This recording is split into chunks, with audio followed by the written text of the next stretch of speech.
చేసుకుంటున్నాం.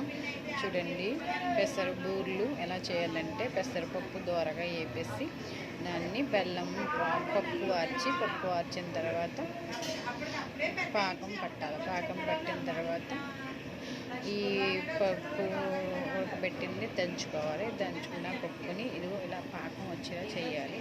చేసిన తర్వాత ఇదిగో తోపు ముందు ఇలా చేయాలి. చూడండి, వేసిన తర్వాత అక్కడ తోపు కలిపి పెట్టారు. ఆ తోపు చేరు చూసుకోవాలి. బౌల్ వేసాం. పెనం వేసిన తర్వాత బూర్లు దోరగా బొంకర్లు వచ్చేలా చేసుకోవాలన్నమాట. ఓకేనా గైస్, మీరు సున్నం ఎలా చేస్తారో మాకు చెప్పండి. బాయ్.